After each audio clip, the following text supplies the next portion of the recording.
Hello, Dolphins fans! There was a news story that recently got the web buzzing, and I'll give you all the details firsthand. Before we dive into today's hot topic, be sure to hit that like button and subscribe so you don't miss any of the latest Miami Dolphins news and updates. Now, let's get right to it. So, ESPN's Stephen A. Smith just gave Tyreek Hill a serious dig, and it got everyone talking. Smith called Hill's decision to join the Dolphins one of the worst mistakes ever made by an NFL player. That's not something you want to hear, especially with the way the season has started for Miami. After our Dolphins dropped to 1-3 following a third straight loss, this time against the Tennessee Titans, frustration is boiling over. You all saw it, Tyreek was visibly upset on the sidelines. And who can blame him? He finished the game with just 4 receptions for 23 yards.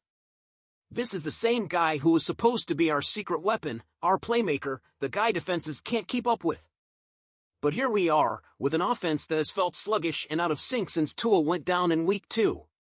Stephen A. went a step further by pointing out what many Dolphins fans were probably thinking. Tyreek left Patrick Mahomes and Andy Reid, a duo that has brought 2 more Super Bowl titles to Kansas City since Hill's departure, and joined a team that is now struggling to find its identity without its star quarterback.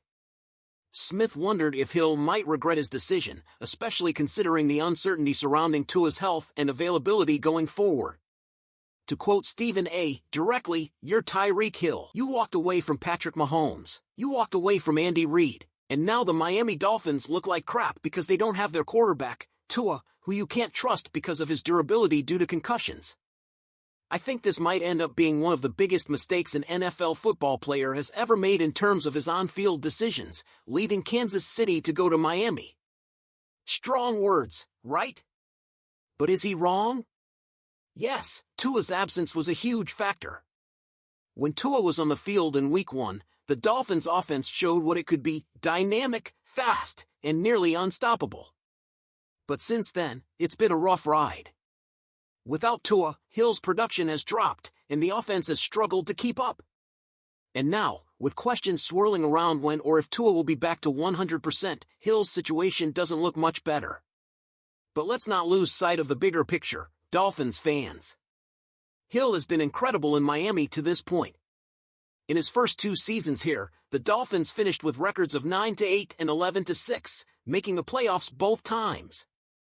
Last year alone, Hill racked up nearly 1,800 receiving yards, proving that when Tua is healthy and throwing him the ball, this duo can be electric. So it's not like Tyreek has been a total bust here in South Beach. However, it's fair to wonder what things might have been like if Hill had stayed in Kansas City. Would he have put up the same numbers with Mahomes? Probably not. But would he have gotten more rings? Probably yes. Stephen A. even hinted that Kansas City's defense, which has been a crucial part of their recent success, wouldn't have been as formidable if the Chiefs had kept Hill and given him that big contract. So maybe everything worked out for KC in the end. The real question now is, what's next for Tyreek and the Dolphins? If Tua can return to the form he showed early last season, this team still has the pieces to make a playoff push. But if the offense continues to struggle and the turnovers pile up, don't be surprised if more critics start to question Tyreek's decision. So Dolphins fans, I want to hear from you. Do you think Tyreek Hill made the wrong move by coming to Miami? Or is this just a temporary rough patch that he and the team could overcome? Now, let's get into what's really going on with our team and why Mike McDaniel is facing a lot of pressure right now. The Dolphins came into the season with high expectations.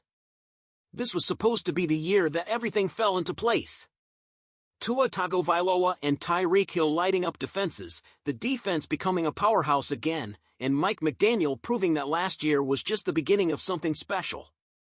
But here we are, 1-3 after another ugly loss, and the shine is starting to fade. Fans are frustrated, and more than a few are starting to question whether McDaniel is really the right guy for the job. McDaniel came in as the quirky offensive mastermind who was supposed to revolutionize the Dolphins' attack, and he did, for a while.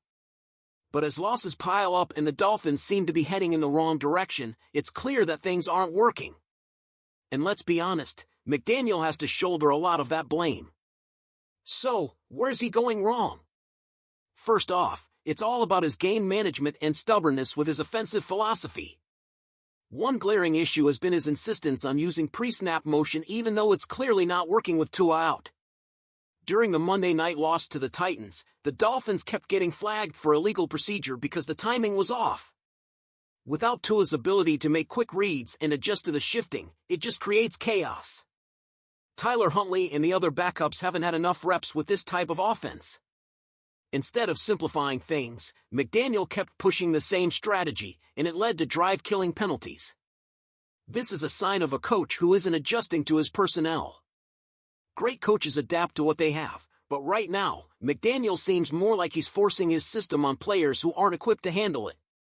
Second, McDaniel's personnel decisions are starting to raise some serious eyebrows. Why is Odell Beckham Jr. on this roster? OBJ hasn't been himself since his injury, but McDaniel pushed for him to join the team even though it was clear he wasn't going to contribute at first. Why? Because McDaniel wanted to have a big name? It's not about signing flashy players, it's about filling needs. And right now, the Dolphins have more needs than answers. McDaniel is often seen laughing on the sidelines, joking with players after mistakes and generally acting more like a quiet friend than a head coach. It's good to be approachable, but that's not the same as leadership.